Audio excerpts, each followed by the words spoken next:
Hi everyone, Venus and Star Blessings. Let's talk about the lunar eclipse in Pisces, Virgo Pisces. It's quite important, not only because it's a partial lunar eclipse, but it's the beginning actually of what we're going to see the next 18 months, starting more so from next year. So this is kind of like an interlude. That is, the nodes are going to shift from Aries Libra into Pisces Virgo. And so this is our introduction. Now, the lunar eclipse happens to be very close to Saturn and Neptune, the moon that is. And that has two very polarizing forces, polarizing in the third dimension reality. However, it is also a portal and an opportunity for us to actually release and clear a lot of different things. There's a lot of emotional cleansing and purging, and there's a lot of dispelling of the illusions that are projected, right, onto the earth from all of us, and certainly from those false systems that do prefer to keep one imprisoned in their own mind or in their life. And I did a short video on my Facebook, I think it was yesterday or the day before, and I was talking a little bit about what it means to be free, you know, and the importance of realizing that you become a prisoner of your own thinking, of your own thoughts, of your own perceptions, of your own projections. And there is a way to free yourself from all of that by having objectivity, clarity, awareness, and the balls and courage to decide and discern for yourself. So my essence in the meaning of that 5-minute video I did was fuck that shit in terms of being a prisoner of a false reality. So I think this lunar eclipse in Pisces brings up a lot of these themes, and certainly a lot more. And here's my message for today. Love harder. I love this t-shirt. I only just bought it. It says, love harder, live happier. I think that's important. Okay, let me share my screen. I'm feeling much better, by the way. You can probably tell I'm a little bit more chirpier. It's been a pretty rough ride with Pluto going back and forth over my ascendant. You know, it's like it's kind of, and this has actually happened in my apartment. My apartment, the bathroom, the toilet has been blocked 3 times, and then there's been like this sudden sort of eruption and explosion. It's quite an interesting metaphor for Pluto, because Pluto in Scorpio actually rules the underworld, so it actually does correspond to toilets. You know, the systems underneath the toilet, the crap, literally, that we release. So physically, you know, spiritually, emotionally, and so forth. It's a metaphor, right? And Saturn rules blockages, of course. It's all interesting. Now, I've just pulled up quite a few different charts here because I was looking at the series of eclipses coming up, more or less, and just getting a clearer picture of what we are stepping into. So we'll just go to the current eclipse, which is this full moon. It began at the new moon in Virgo 2 weeks ago, as we know. We have the new moon, then 2 weeks later we have the full moon. So that the Virgo Pisces axis polarity is completely illuminated. There's some quite interesting aspects here. That I guess the first thing that I'd like to focus on is the Saturn Neptune, where the moon is in between, you know, these two bodies.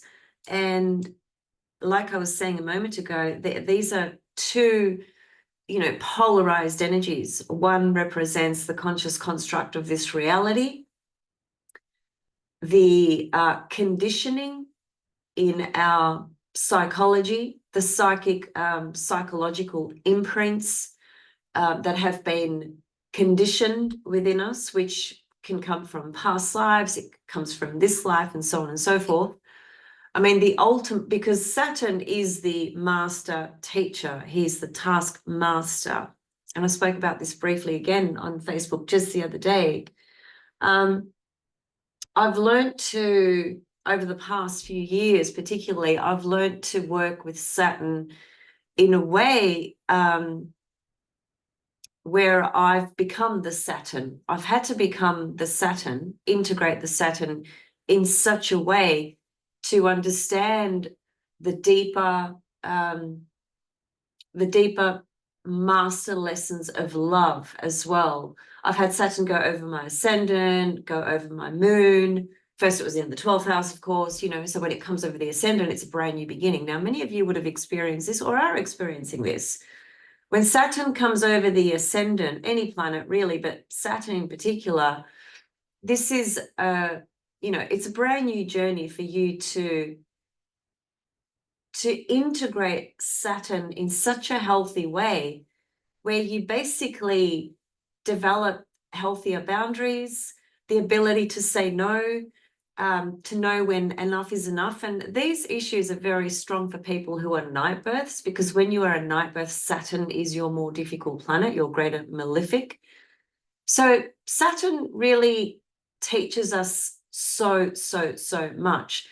The difficulty with Saturn, and I'm speaking to this because it's right there with the moon. The difficulty with Saturn is when we don't integrate that energy, or with any planet for that matter, but Saturn especially. You know, we must integrate that energy, and if we project it, we need to project it in a healthy way. We can't not project anything. If we stop projecting, the game is over. We wouldn't be here. So there is such a thing as healthy projection. And to that point, Pallas Athena, the goddess Pallas Athena, who just ingressed into Sagittarius, Sagittarius being an archetype of wisdom, the ruler being Jupiter. Jupiter is her father. She is the feminine counterpart of wisdom. One thing that is not said in the books or online or anywhere is that Pallas Athena helps us remove unhealthy projections. So projecting is not unhealthy, but there are unhealthy projections.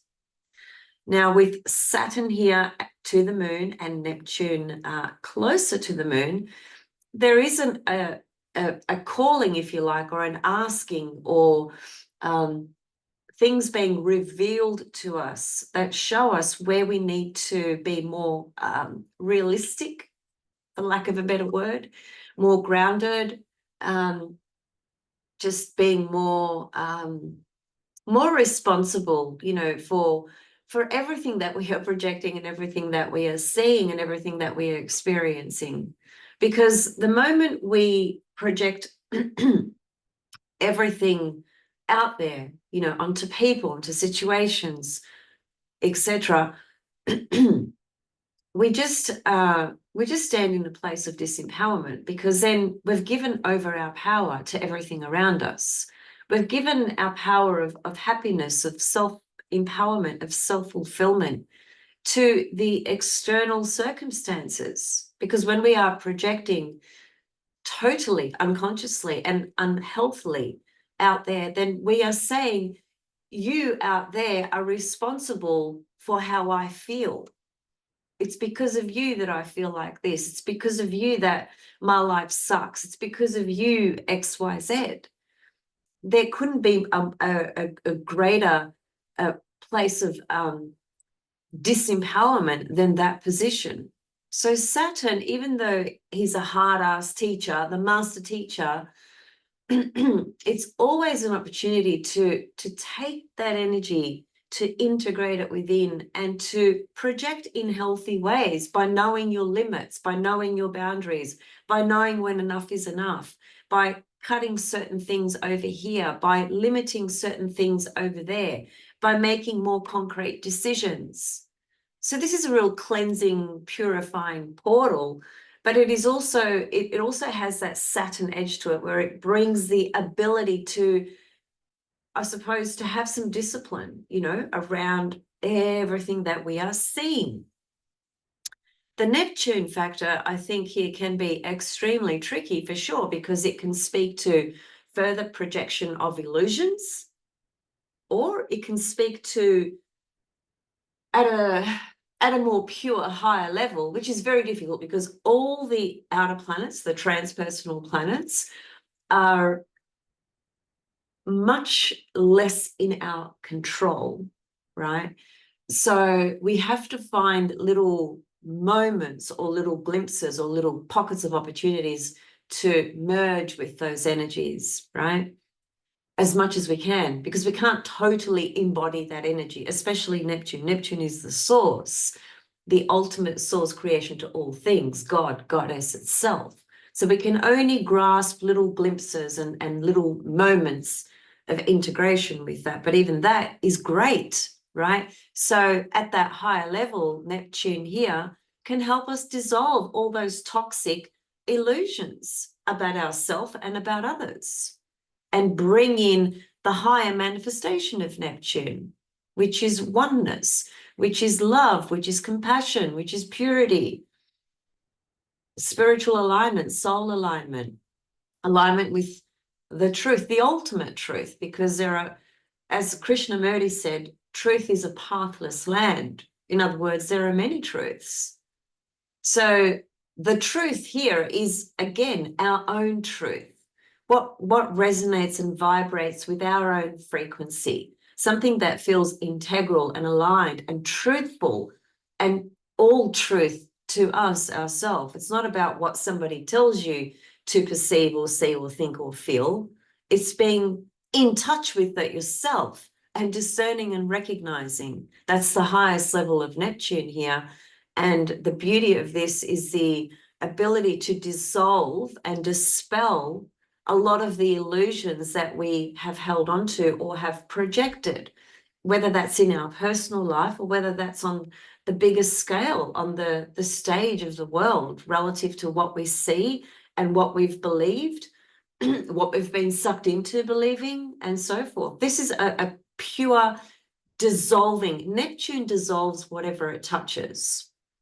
So this is an opportunity to dissolve those illusions, that BS that we've been conditioned with. It's just like a very sensitive, emotional, all deep feeling into the release of, it could be disappointments, shattered dreams, you know, all that sort of stuff. One of my favorite sayings is, you can have everything you want, but not all at once. Because it's true. That's why we reincarnate. That's why we have life after life after life, to experience these different things that are desires from the soul, right? Our soul has certain desires to experience certain things. Those things are, you know, multi-layered. It's a myriad of different experiences. It's not about good, bad, right, wrong. My other favorite saying is, every saint has a past and every sinner has a future.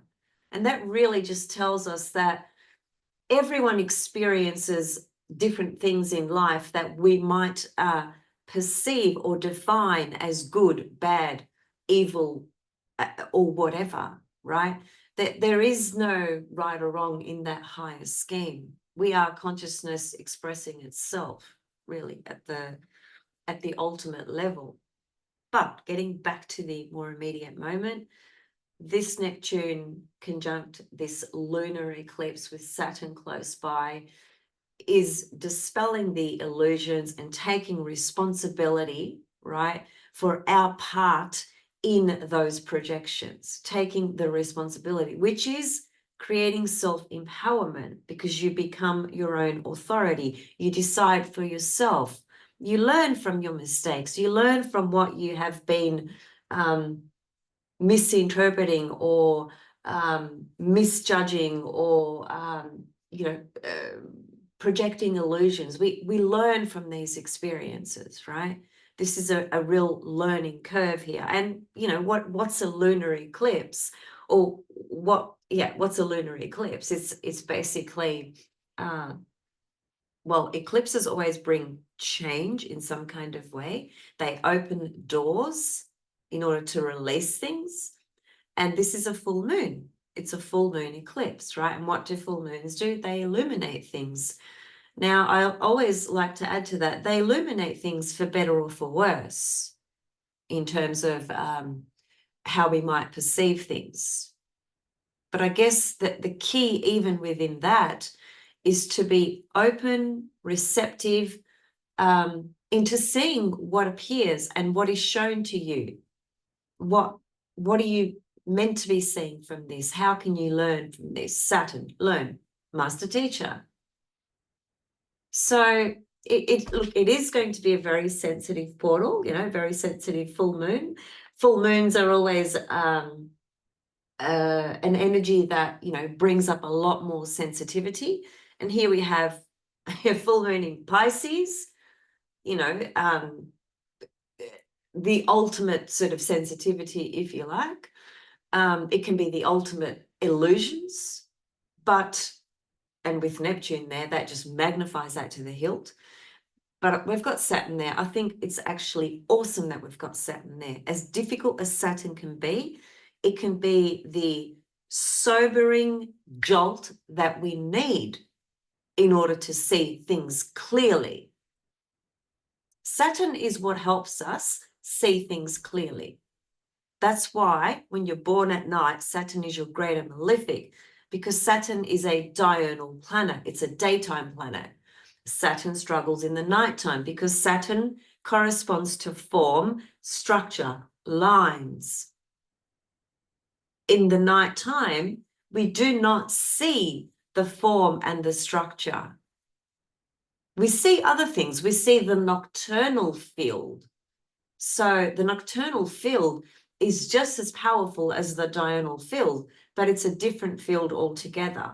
And when you put a diurnal planet in a nocturnal field, it struggles to see where it is. Saturn is the planet of boundaries.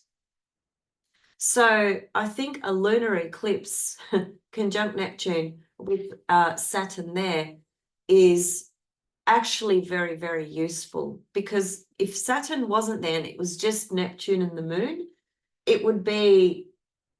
I think it would be a lot more challenging and a lot easier to get tripped up in further confusion and illusions and disillusionment relative to what this full moon means for you, right? Where it is in your chart and what's the backstory of the things that have been going on in your life. And you could say really for this whole year, because I've spoken about of late, you know, Venus entering Libra, trining Pluto, right? Which they started their journey together back in February, March, when Venus was in Aquarius and Pluto was in Aquarius, and then Mars was in Aquarius, and then they're all together.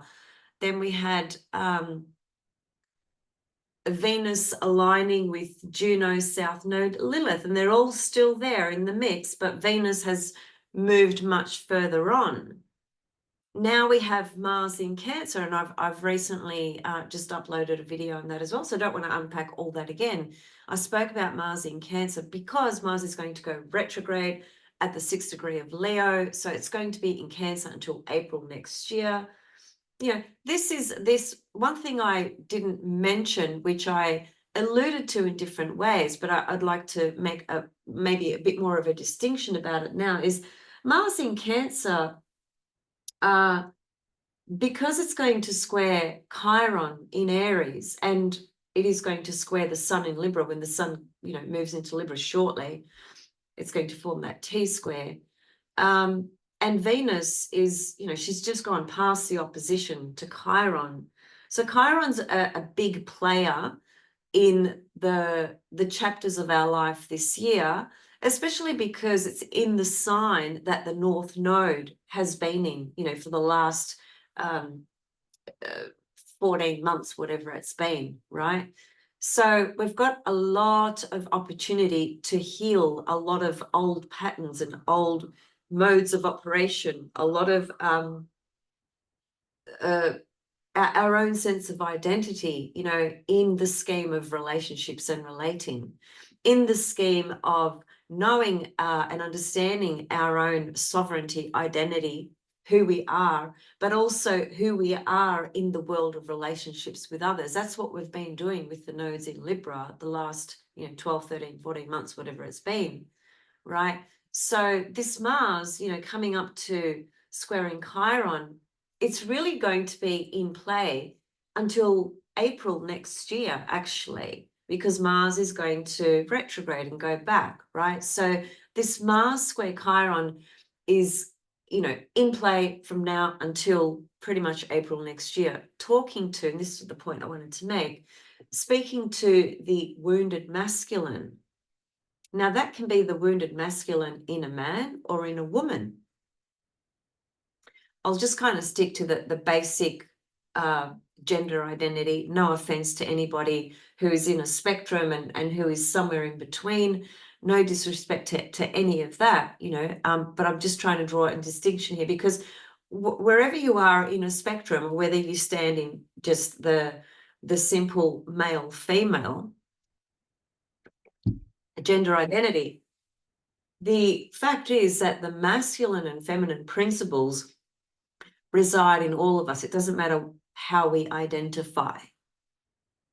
Let me just be clear about that. So this healing of the divine wounded masculine is really prominent at this time because Mars is in Cancer, and Mars in Cancer, stirs up the unconscious, stirs up all our deep unconscious emotional insecurities.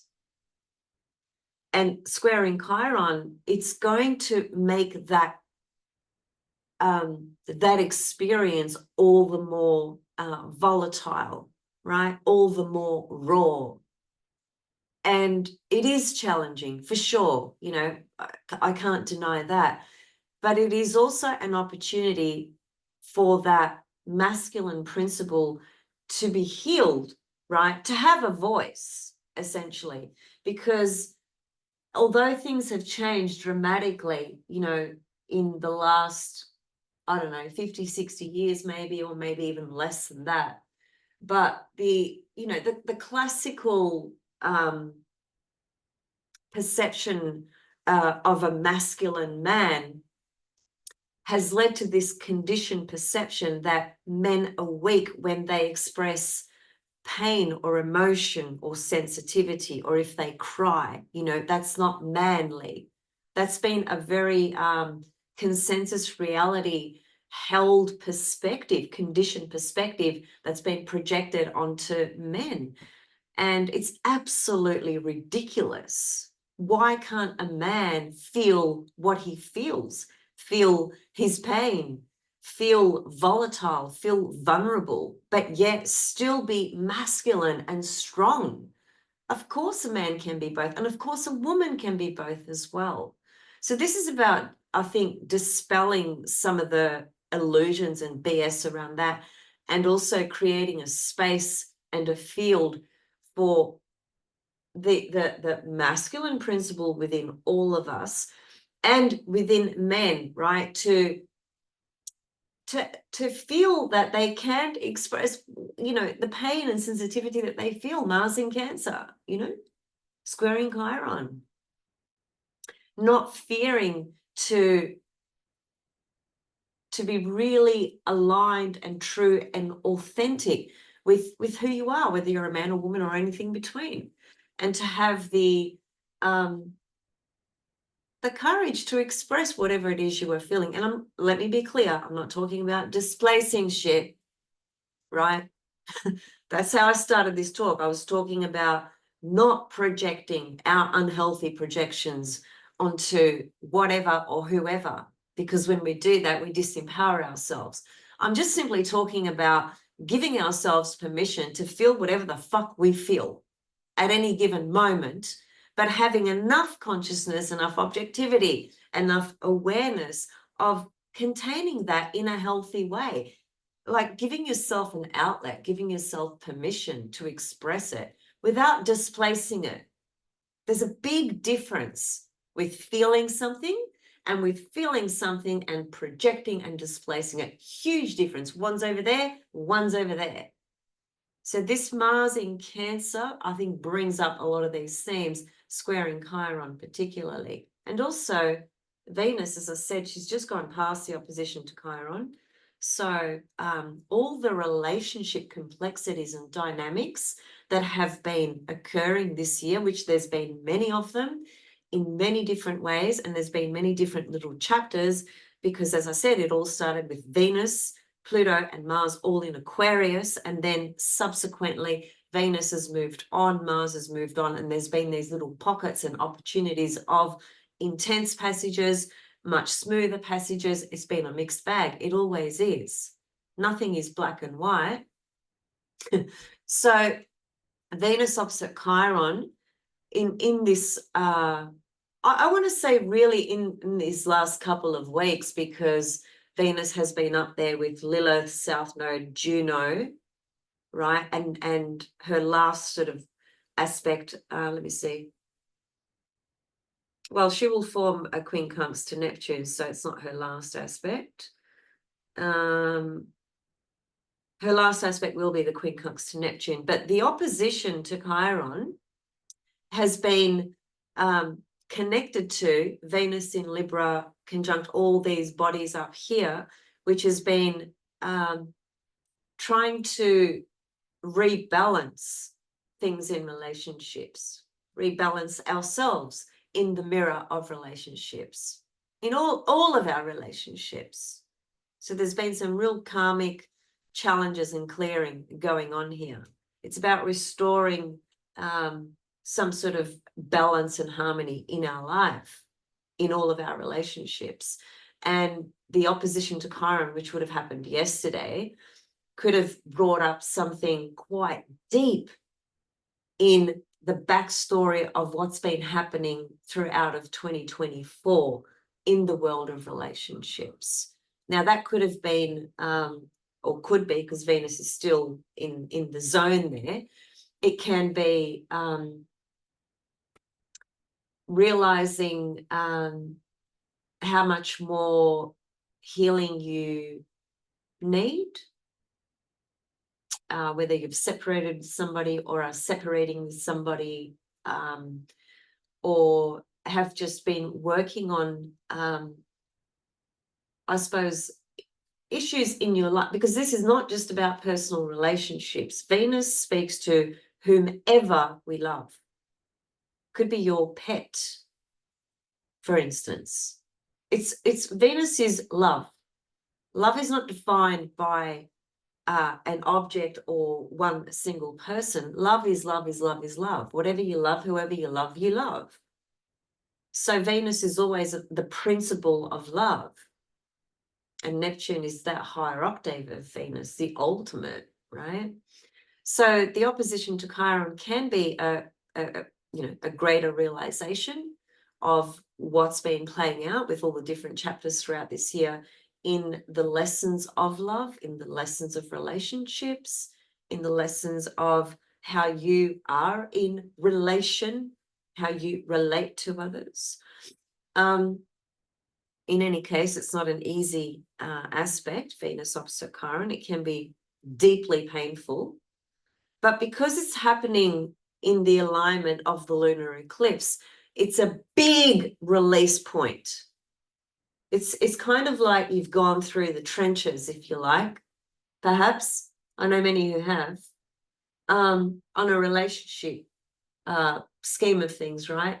And this lunar eclipse, it enables that complete emotional release, which will be connected to sadness, connected to feeling overwhelmed, connected to disappointment. Neptune, Pisces, all these things are there. But it is the time to release all of that. That's what this is about, release. And the thing that I really love about this lunar eclipse chart is that Venus is actually conjunct Spica, the fixed star Spica.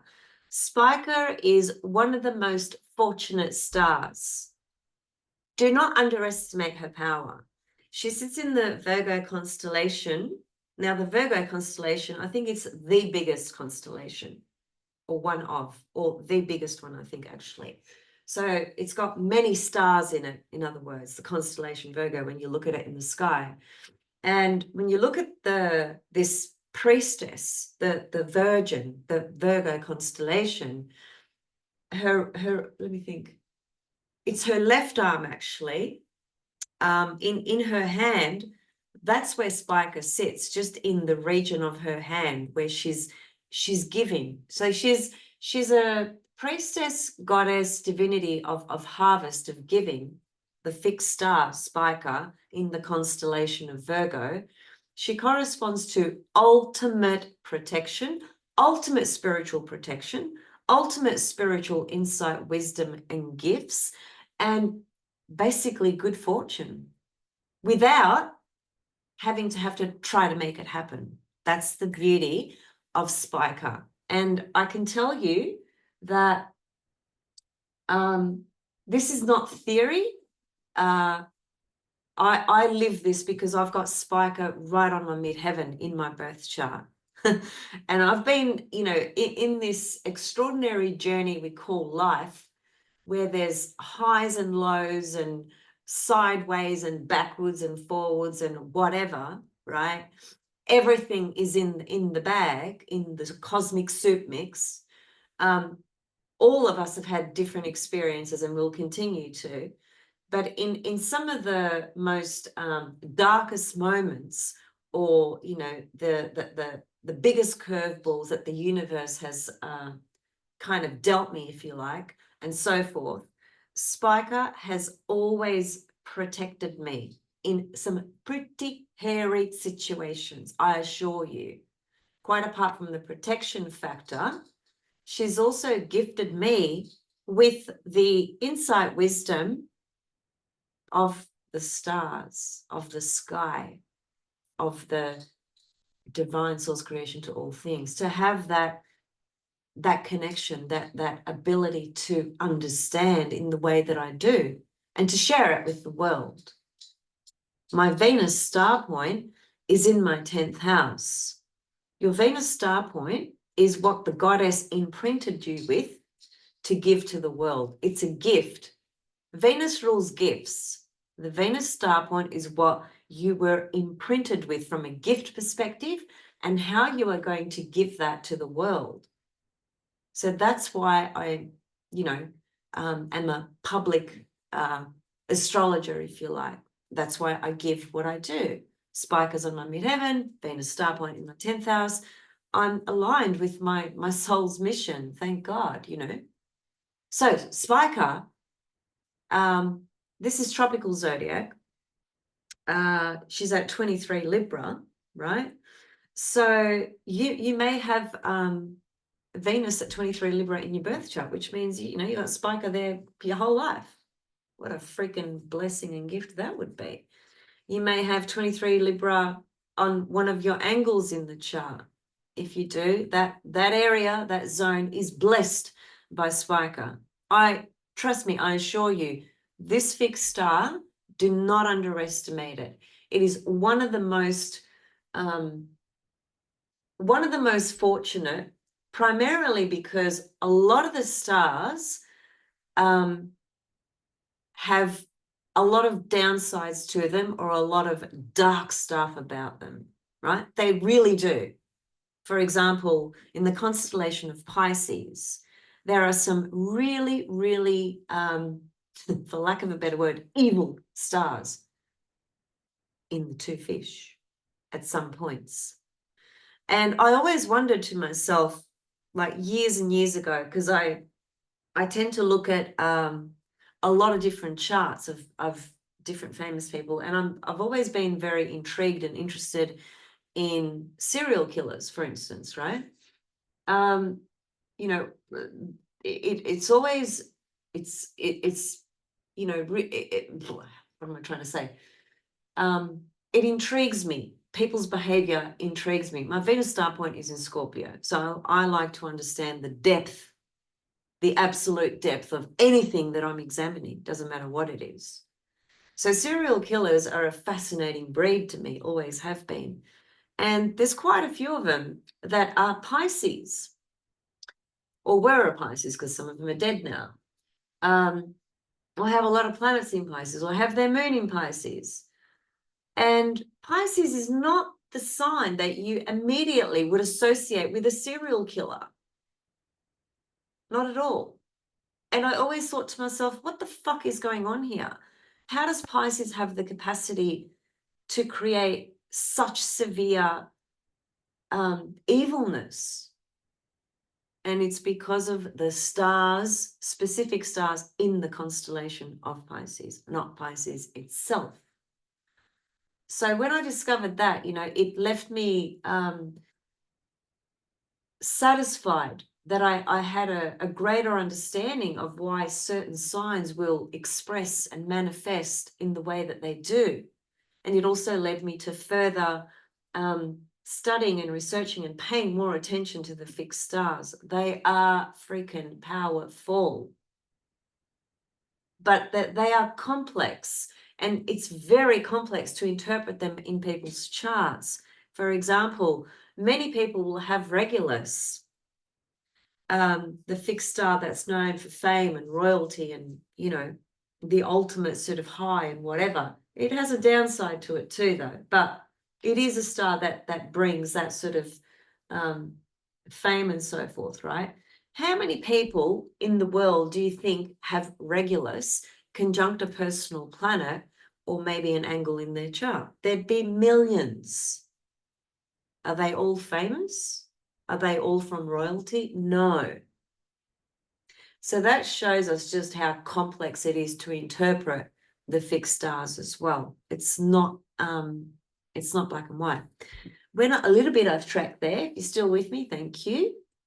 But just important things to consider, because Venus is conjunct Spica here, and she is a star that doesn't have that darker shade, that darker side, that when if you kind of don't do this, for example, then this star is going to turn around to be a daunting experience. It's going to be, you know, something that you don't actually want. Spica doesn't have that about her. That's the point I'm trying to make.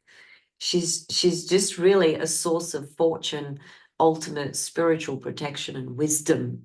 And here she is conjunct Venus in this chart. So because this is a lunar eclipse of clearing and healing and releasing and facing the illusions and releasing them, and everything in between connected to relationship matters for certain people.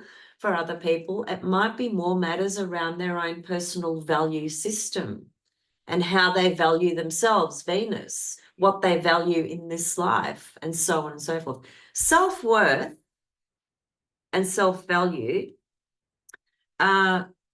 is, you know, it's the thing that supports a healthy sense of belief in oneself. If you don't have a healthy sense of self-worth and self-value, it doesn't matter how much everybody else around you tries to show you that by believing that about you, by treating you in that way. If you don't have it within yourself for some reason, because it was clipped when you were an infant through lack of parenting, lack of nurture, lack of love, which is Ceres, by the way, and I'm doing a class on Ceres next week. Ceres is a big time asteroid goddess, a big archetype in the chart to understand self-worth and self-love.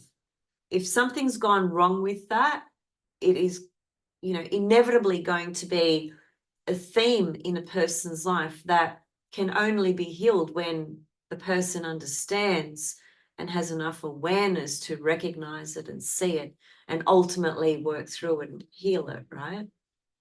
So, but going back to Venus, the Venusian matters, if it hasn't been personal relationship matters for you, it might just be matters of self-worth. Now, some of these matters of self-worth and self-love, you know, they can be very unconscious and very deep and very hidden as well. So I think with the nodes in Aries, Libra, and all the Venusian things that have really magnified this year, there's been so much opportunity for us to really assess, you know, our own worth, to really assess our ability to love ourselves, you know. You'd be surprised how many people don't actually love themselves. Don't forget about what the appearance shows you, how they present, what they say, and so on and so forth. That's secondary. And in a lot of cases, it means jack shit. And no one knows what's going on behind someone's face, behind in their private life, in their closed doors. Never mind what they present. That's one reason I got into counseling and therapy and things like that, because I was, again, intrigued and interested in people and why people suffer the way they do and how I might be able to help them. So finally, I just want to say that two things, actually. The Pisces lunar eclipse is also very much about compassion, empathy, and forgiveness and acceptance. That's what Pisces is really about: compassion, forgiveness, acceptance. Because the opposite to that, Virgo, the polarity, is about judgment, criticizing, being negative, you know, all that sort of stuff, right? At that shadow, more unconscious level. Now, there is a Mercury Saturn opposition here, and that might just be, again, a bit of a sobering perspective on what you really need to see very, very clearly. And Mercury in Virgo is, as we know, it's, you know, it's its exalted position and its rulership position. So it's a very powerful position for Mercury, very powerful to really analyze and dissect the information and details of whatever it is you are involved in or thinking about and so forth. Saturn can, Saturn opposite Mercury can be somebody else's resistance to what you are saying. If we integrate the Saturn opposition, then it's just, again, about us being more, taking more responsibility, I guess, with our mercurial factor, which is the way we communicate, what we are sharing, what we are talking about, what we are thinking, etc., right? So forgiveness, compassion, self-acceptance, and acceptance of others as well. Acceptance of other people's flaws and their imperfections. Somebody was having a bit of a debate/discussion with me today about perfection, imperfection, and whatnot on Facebook. I just jumped out of it after a few comments because it was a bit of a confusing conversation. See, my Mercury in Aries likes things to be communicated in a direct way with incredible depth. It can't be shallow. I'm not into shallow talk. Fuck that shit, I say again. It bores the crap out of me. I need depth in engaging and communicating with others, but also need it to be direct, Aries. You know, this cryptic bullshit that some people write in cryptic ways. Just get to the fucking point. Sometimes I read something that someone's written, and they could have said, a page that long, everything they've said in there, they could have said it in just one sentence. And I like that. It impresses the hell out of me when somebody can actually communicate and express something profoundly with wisdom with just a few words. Not a lot of people can do that. But anyway, I've gone off track again, haven't I? Finally, I just want to say that the sun in this particular chart anyway, for the lunar eclipse, is trine Pluto and trine Uranus. So there's a grand trine there, right? But there's more. There's actually a kite in this chart, and what's holding the kite together is actually Neptune. And, you know, we could say the moon as well. Okay, so a kite pattern is pretty much a grand trine with a planet or multiple planets opposite the planet at the top, in this case being the sun. Kites are a really beautiful aspect pattern, speaking to tremendous creativity, actually. So there's a lot of creative potential here as well for those that are creatively, you know, the more creative types and so forth. And because it is Neptune, it can speak to creativity that is, you know, out of this world. It can be very mystical type of creative downloads or creative inspirations, you know. It can be poetry and music and things like that as well. All of those things. Anything that takes us into the sphere that's, you know, beyond boundaries, beyond limits, beyond the scope of thinking that, oh, I can't do this, I can't do that. For whatever reason that may be. You know, Neptune is boundless. It's infinite, boundless, cosmic consciousness energy. So we have an Earth grand trine, which is pretty fantastic within itself, because an Earth grand trine means that you can anchor and co-create on the Earth plane, you know, in a practical sense, these divinely inspired ideas that may be activated with the Neptune, creating the kite formation. And it is a lunar eclipse as well. So there's lots of energy. It's a big cosmic, it's the cosmic ocean really just opening up in so many different ways. And I think I will leave it there. I'll see you guys soon with much, much more. So wishing you, how can I put it? A healing passage with this lunar eclipse. There's been, I've seen a lot of people suffer of late. Maybe that's because I guess I always see it. Maybe that's because I care too much, actually. So I pay attention, you know, it's, you know, some people just kind of walk around and they don't notice other people suffering. They don't care. They don't have that empathy. They don't have that sensitivity. It's just like water off a duck's back, or, you know, they're just too busy doing the external game, you know.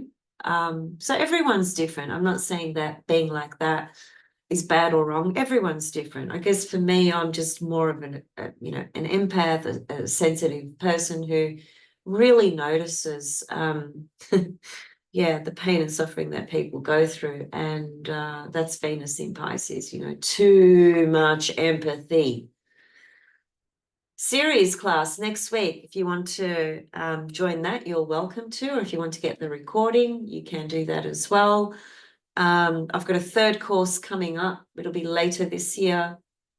A lot more advanced material. There'll be a lot of techniques and stuff in that, probably the nodes, lots of different things. But I have 2 full courses available at the moment. They've already been recorded. If you want a reading of some kind, there's multiple types of readings. I'm an eclectic astrologer. I'm proud of that, actually. I'm really proud of it because, well, that's what Venus gifted me with. And certainly Uranus in my chart as well. Some people just, you know, focus on one particular field. That's fine. There's nothing wrong with that either. But being eclectic, I'm a double Aquarius ascendant, Aquarius moon, very strong Uranus. And Aquarius and Uranus really corresponds to that ability to be eclectic, you know.